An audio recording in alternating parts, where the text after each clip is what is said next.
Hello there, thanks a lot for coming by PosterCentral.com's video blog today. I'm Pete Howard, and boy do I have a tsunami of Ike Tina Turner concert posters to show you, all from the year though of 1965. Wow. And I'm starting off with this one. Just look at this outrageously unusual specimen, Asbury Park, New Jersey, from the fall of 1965. I'll give you a top to bottom scan because this thing simply could not fit in the horizontal viewfinder or your screen. I'll zoom in on some details and stuff, but oh my gosh, just look at this 3-foot tall monster, if you will, made by Globe Posters in Baltimore, Maryland. I mean, I could always try turning it this way and whatnot, but just so much Day-Glo red and yellow. It's absolutely insane, just crazy. I mean, Globe was, they were the undisputed king of large cardboard Day-Glo concert posters, but boy, they really outdid themselves with this one. Holy cow.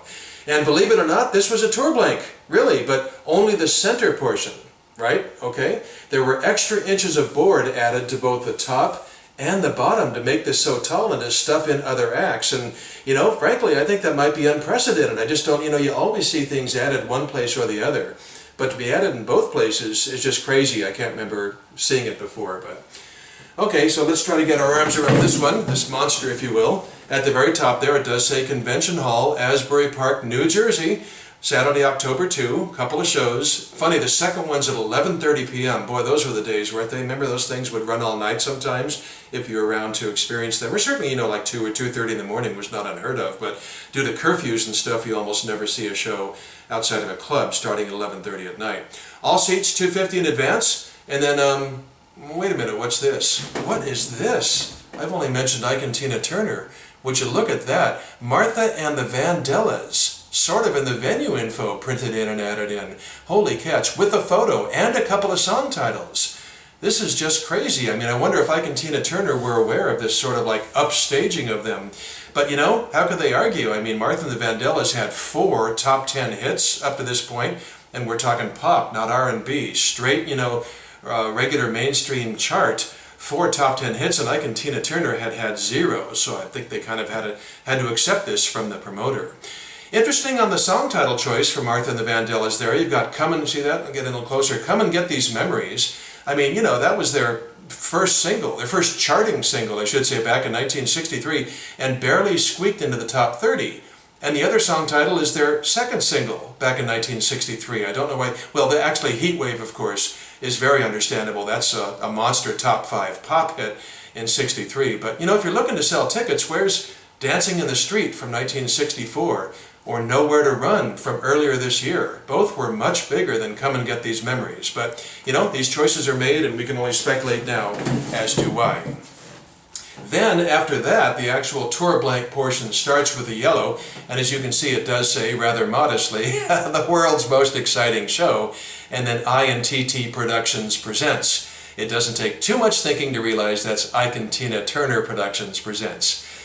And then here in the middle, you have, of course, what you'd call your standard, just fantastic mid-60s Ike and Tina Turner, Day-Glo, flaming red and yellow, picture and song title stuffed window card right here in the middle, and I've got some more examples to show you in just a second.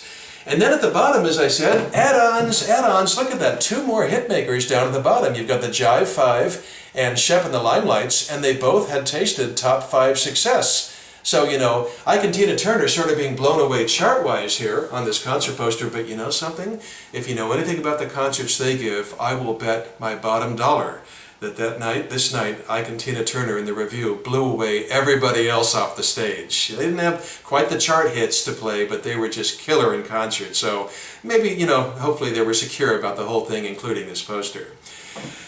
Okay, so here's where the parade starts, interestingly enough. You've got this. Let's jump ahead 2 months to December, if you will. And it'll probably be a bit awkward. I've got my hands full here. I prefer to do this, though, than, have easels and boards and cut-in shots and everything. I like the liveness of this, so I will certainly disappear. But as you can see, this was a tour blank, and this was the more standard poster, this one here, which had the blue venue information up at the top. But see, it's, they're side by side.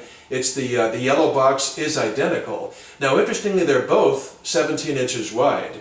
but this one is almost, put this down here and put it down gently, thank you very much, is almost 7 inches shorter, and as I said, is much more conventional. See that? And what it does have, interestingly at the bottom, the one thing it has that the tall one doesn't have, as I zoom in here so you can certainly see it, is that it does say, for dates, call Ike Tina Turner Productions with the Los Angeles phone number.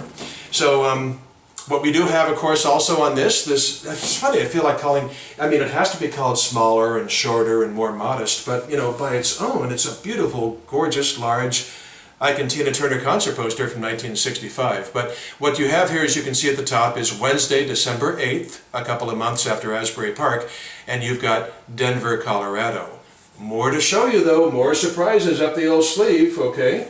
Hang on there. There's Wednesday, December 8th. Well, how about Thursday, December 9th from Colorado Springs, Colorado. Look at that. And you know, I got the time on this video. YouTube's not cutting me off yet. About the very next night, and that would be Friday, December 10th in Albuquerque, New Mexico. Look at that. Holy cats, what a what a parade of Ike and Tina Turner concert posters and tour blanks, and I'll tell you, I just don't get this opportunity very often, so it's great fun when I do. So, whew, the Ike and Tina Turner review, blowing them away with concert posters and their live show as well.